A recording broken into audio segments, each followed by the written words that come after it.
Alors, nous voilà, ça devait être normalement la vidéo de lundi, mais tout compte fait, c'est celle de mardi. Alors, j'ai remarqué que vous aviez un petit peu de mal à suivre le rythme des vidéos, donc je vais changer un peu ma formule. Je vais faire plus court et puis un peu moins fréquent pour que vous puissiez peut-être les regarder un peu plus.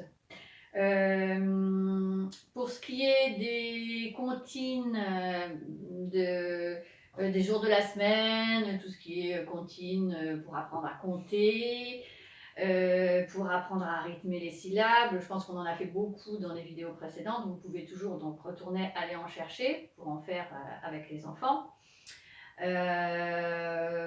Et donc là, je vais faire la version allégée. Voilà. Donc la date quand même. Donc là, quand on s'est quitté, c'était vendredi 8 mai. Ensuite, il y a eu, après vendredi, il y a eu samedi et dimanche. Donc samedi, après le 8, c'était samedi 9 mai. Et puis ensuite, il y a eu dimanche 10 mai. Donc 10, ça s'écrit avec un 1 et un 0. Donc hop, je mets cette étiquette là. Hier, donc après dimanche, c'était lundi. Donc hier, c'était lundi 11 mai. Voilà. Et après lundi, donc aujourd'hui, nous sommes mardi. Donc 11, ça s'écrit avec un 1 et un 1. Donc aujourd'hui, nous sommes mardi 12 mai. Et 12, ça s'écrit avec un 1 et un 2. Donc aujourd'hui, nous sommes la Sainte Achille. Donc bonne fête pour Achille. Voilà. Lundi, mardi, mercredi, jeudi, vendredi, samedi, dimanche. Donc là, je vais vous faire une nouvelle chanson. Une seule nouvelle chanson. C'est la recette sonore. Alors, je vais vous la faire une fois et après une deuxième fois. Alors, je vais la faire peut-être déjà sans le tambourin pour bien entendre les paroles. Je suis jeune cuisinier, j'aime les plats cuisinés. Quelques jolis carillons, ça nous change des oignons. Je rajoute des rires d'enfants et les voix de leurs parents. Quelques onomatopées, ça nous change du steak haché. J'enlève mon chaudron du feu et rajoute peu à peu plein de tout petits bisous, ça nous change du ragoût. Arrosé d'une pluie d'orage, du tonnerre qui fait rage, bon appétit les amis, votre repas est servi. Alors maintenant, je vais faire avec le tambourin. Et j'y vais. Je suis jeune cuisinier, j'aime les plats cuisinés. Quelques jolis carillons, ça nous change des oignons. Je rajoute des rires d'enfants et les voix de leurs parents. Quelques onomatopées, ça nous change du steak haché. J'enlève mon chaudron du feu et je rajoute peu à peu plein de tout petits bisous. Ça nous change du ragoût. Arrosé d'une pluie d'orage, du tonnerre qui fait rage. Bon appétit les amis, votre repas est servi. Voilà, la chanson du jour. Ensuite, j'ai dit, je vais vous faire écouter une nouvelle série d'animaux. Donc, hop. Dans cette série, donc, on va entendre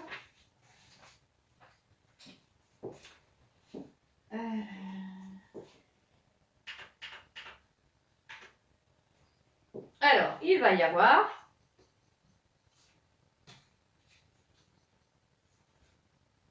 cet animal. Alors cet animal, c'est une otarie. Et puis, cet animal, c'est un paon. Celui-là. Alors, c'est pas un chien, c'est un loup.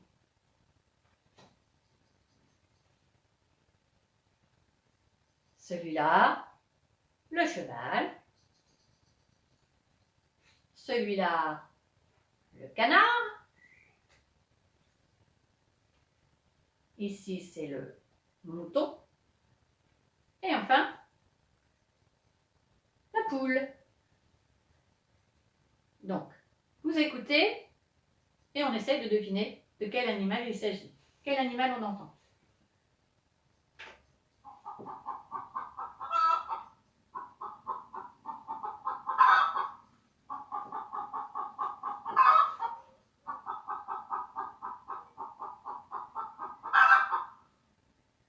Alors ça, c'était la poule, oui, la poule qui caquette. Ensuite,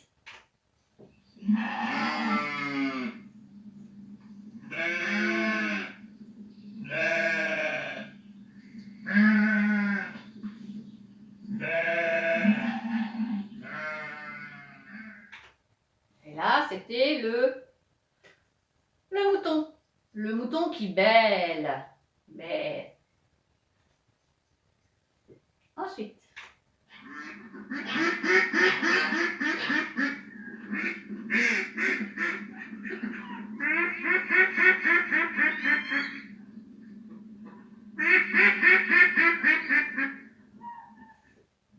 Et là, le canard qui cancane.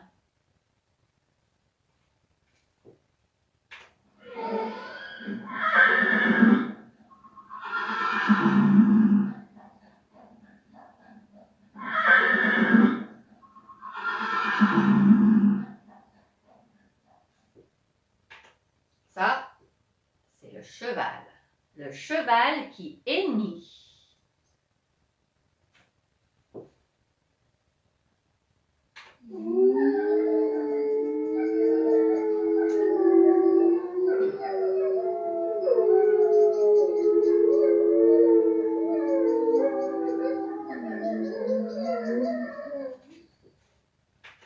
Ça, c'était le loup qui hurle. Le loup.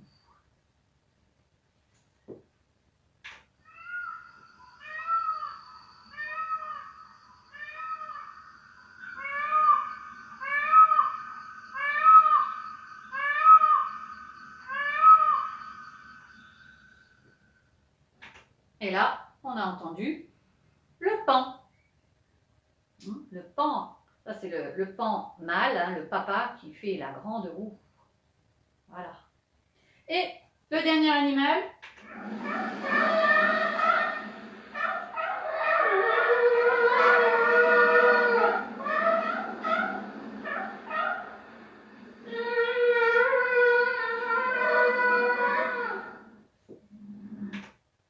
et c'était l'otarie. Voilà.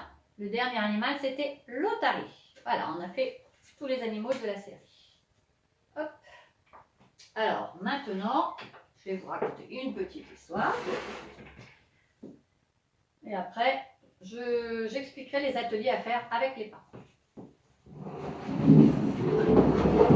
Donc, alors l'histoire s'appelle « Bon appétit, Monsieur Lapin » de Claude Boujon. Monsieur Lapin n'aime plus les carottes. Il quitte sa maison pour aller regarder dans l'assiette de ses voisins.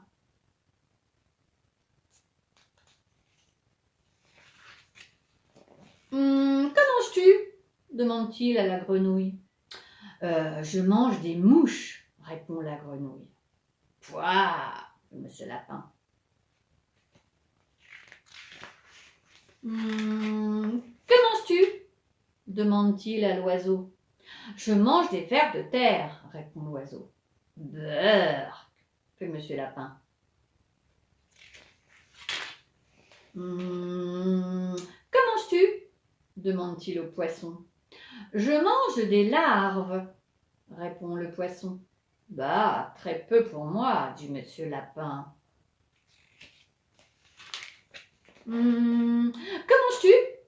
Demande-t-il au cochon. Oh, je mange n'importe quoi, répond le cochon. Eh bien, pas moi, dit Monsieur Lapin.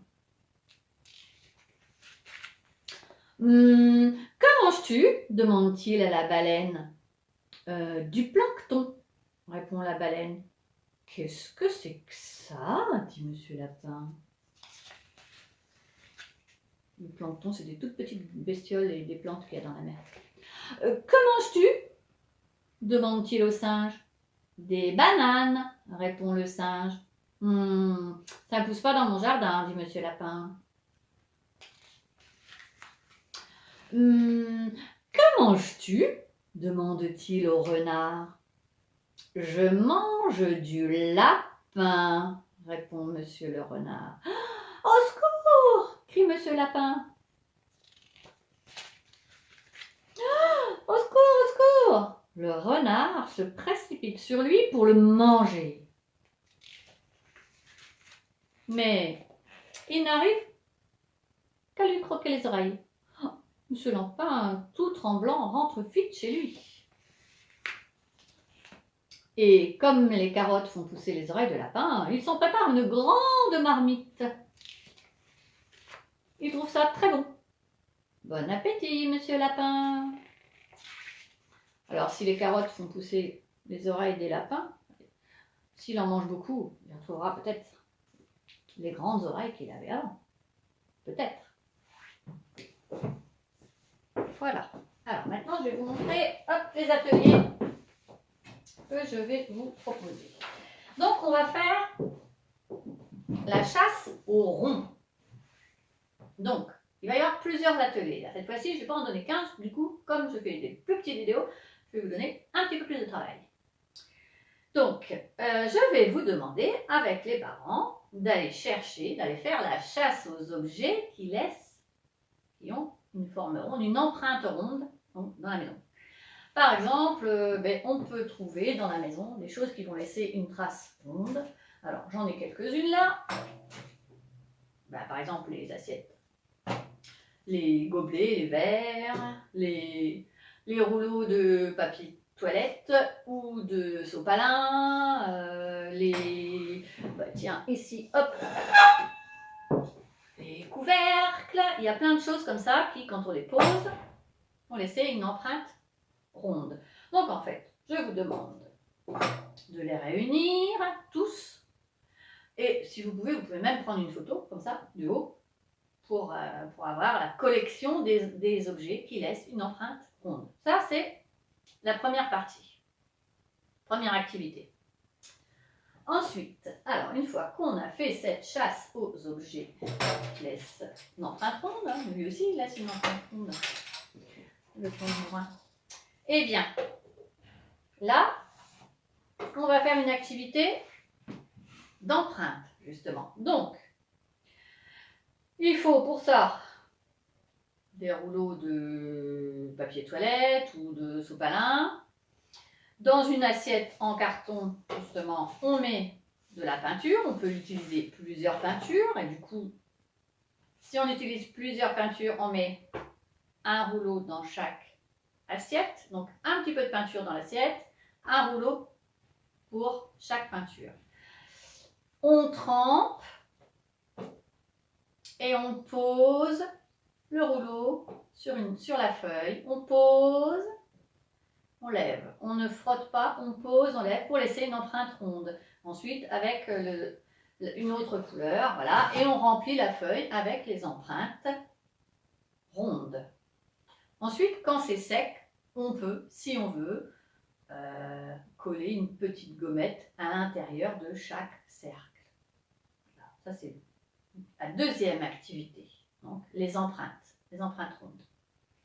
Ensuite, troisième activité, toujours pour apprendre à appréhender la forme ronde. Hein. Bon, ça, c'est des choses qu'on a déjà faites en classe, mais je vais vous demander de les refaire pour consolider un peu les acquis, parce que depuis un petit moment qu'on ne va pas à l'école, c'est peut-être oublié.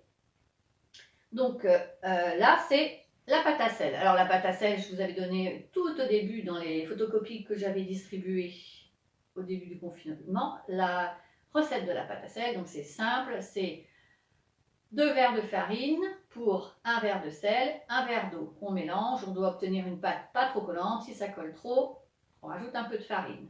Voilà, donc la pâte à sel, on s'en sert comme de la pâte à modeler, hein. Sauf qu'on peut la faire cuire et on peut la garder. Donc, la pâte à sel, on la prépare, on aplatit un peu et avec des objets comme des gobelets ou des verres. Donc, on va se servir des gobelets ou des verres. Bon, là, c'est un grand gobelet, hein, comme en porte-pièce pour faire des ronds, des disques. Voilà, on fait avec les gobelets, on fait comme des emporte-pièces. Et puis, du coup, on obtient des formes rondes qu'on peut faire cuire alors très, très doucement dans le four, sinon on le laisse sécher, hein, et quand elles sont cuites, on peut même les peindre, les décorer. Voilà, ça vous fera une collection de ronds en pâte à sel. Donc voilà, déjà là, 3 ateliers que vous pouvez faire donc, pour appréhender la forme ronde. Ensuite, la prochaine fois, je vous donnerai d'autres ateliers donc pour structurer un peu plus, hein, la forme ronde. Voilà. J'en ai fini pour aujourd'hui. Voilà, je vous fais plein de bisous. Au revoir.